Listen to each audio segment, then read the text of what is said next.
ನಮಸ್ತೆ ಫ್ರೆಂಡ್ಸ್, ನಂದಿ ಬ್ಲಾಗ್ಸ್ಗೆ ಸ್ವಾಗತ ಸುಸ್ವಾಗತ. ರಾಘವೇಂದ್ರ ಸ್ವಾಮಿಗಳ ಫೋಟೋ ನಿರಾಕರಿಸಿದ ಸಿಎಂ ಸಿದ್ದರಾಮಯ್ಯನವರು. ಅಪಮಾನ ಮಾಡಿದ ಯಾರೂ ಉದ್ಧಾರ ಆಗಲ್ಲ ಎಂದ ನಟ ಜಗ್ಗೇಶ್ ಅವರು. ಏನು ಅಂತ ತಿಳಿಸ್ಕೊಡ್ತೀನಿ. ಖಂಡಿತವಾಗ್ಲೂ ವಿಡಿಯೋನಂತೂ ಎಲ್ಲೂ ಸ್ಕಿಪ್ ಮಾಡದೆ ಪೂರ್ತಿಯಾಗಿ ನೋಡಿ. ಮುಖ್ಯಮಂತ್ರಿ ಸಿದ್ದರಾಮಯ್ಯ ಅವರು ರಾಘವೇಂದ್ರ ಸ್ವಾಮಿಗಳ ಭಾವಚಿತ್ರವನ್ನು ನಿರಾಕರಿಸಿದ ವಿಡಿಯೋ ಸಾಮಾಜಿಕ ಜಾಲತಾಣದಲ್ಲಿ ಹರಿದಾಡುತ್ತಿದೆ. ಈ ಬಗ್ಗೆ ನಟ ಹಾಗೂ ಸಂಸದ ಜಗ್ಗೇಶ್ ಅವರು ತಮ್ಮ ಅಭಿಪ್ರಾಯ ವ್ಯಕ್ತಪಡಿಸಿದ್ದಾರೆ. ರಾಯರ ಭಕ್ತರು ಇದರಿಂದ ಕೆರಳಿದ್ದಾರೆ. ಜಗ್ಗೇಶ್ ಅವರು ಟ್ವಿಟ್ಟರ್ ಮೂಲಕ ತಮ್ಮ ಪ್ರತಿಕ್ರಿಯೆಯನ್ನು ನೀಡಿದ್ದಾರೆ. ರಾಯರನ್ನು ಅವಮಾನಿಸಿದವರು ಉದ್ಧಾರ ಆಗಿಲ್ಲ ಎಂದು ಅವರು ಹೇಳಿದ್ದಾರೆ. ಸಿಎಂ ಸಿದ್ದರಾಮಯ್ಯ ಅವರು ಮಂತ್ರಾಲಯ ರಾಘವೇಂದ್ರ ಸ್ವಾಮಿ ಫೋಟೋ ನಿರಾಕರಿಸಿದ ವಿಡಿಯೋ ಸಾಮಾಜಿಕ ಜಾಲತಾಣದಲ್ಲಿ ವೈರಲ್ ಆಗಿದೆ.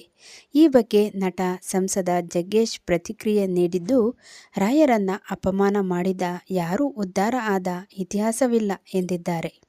ಸಿಎಂ ಸಿದ್ದರಾಮಯ್ಯನವರು ತಮ್ಮ ಗೃಹ ಕಚೇರಿ ಕೃಷ್ಣ ಬಳಿ ಜನರ ಮನವಿ ಪತ್ರ ಸ್ವೀಕರಿಸುವ ವೇಳೆ ಅಭಿಮಾನಿಯೊಬ್ಬರು ಗುರು ರಾಘವೇಂದ್ರ ಸ್ವಾಮಿ ಭಾವಚಿತ್ರದ ಫೋಟೋ ಕೊಡಲು ಬಂದಿದ್ದರು.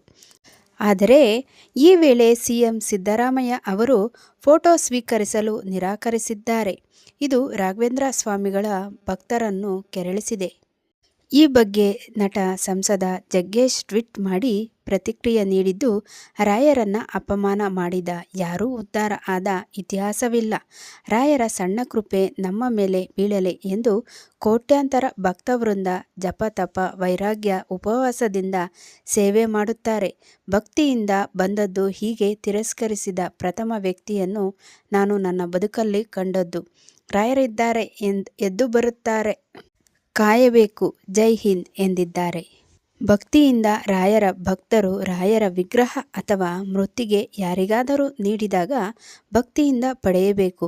ಒಂದು ವೇಳೆ ಅದನ್ನು ತಿರಸ್ಕರಿಸಿದರೆ ಅಂತಹ ವ್ಯಕ್ತಿಗೆ ಯೋಗ ಕೊನೆ ಆಗುವ ದಿನಗಳು ಸಮೀಪಿಸಿದೆ ಎಂದರ್ಥ. ರಾಯರಿದ್ದಾರೆ ಎಂದು ನಟ ಸಾಮಾಜಿಕ ಜಾಲತಾಣದಲ್ಲಿ ಬರೆದುಕೊಂಡಿದ್ದಾರೆ. ರಾಯರ ಫೋಟೋವನ್ನು ನೀಡಿದಾಗ ವಾಪಸ್ ನೀಡಿದ ಸಿಎಂ ಸಿದ್ದರಾಮಯ್ಯ ಅವರು ಇದೇ ಸಂದರ್ಭದಲ್ಲಿ ಮತ್ತೊಬ್ಬ ಅಭಿಮಾನಿಯು ಚಾಣಕ್ಯನ ಕುರಿತಾದ ಪುಸ್ತಕವನ್ನು ಕೊಟ್ಟಾಗ ಸ್ವೀಕರಿಸಿದ್ದಾರೆ. ಸದ್ಯ ಸಿಎಂ ಫೋಟೋ ನಿರಾಕರಿಸಿದ ವಿಡಿಯೋ ಸಾಮಾಜಿಕ ಜಾಲತಾಣದಲ್ಲಿ ವೈರಲ್ ಆಗಿದ್ದು, ಪರ ವಿರೋಧ ಚರ್ಚೆಗಳು ಆರಂಭವಾಗಿವೆ.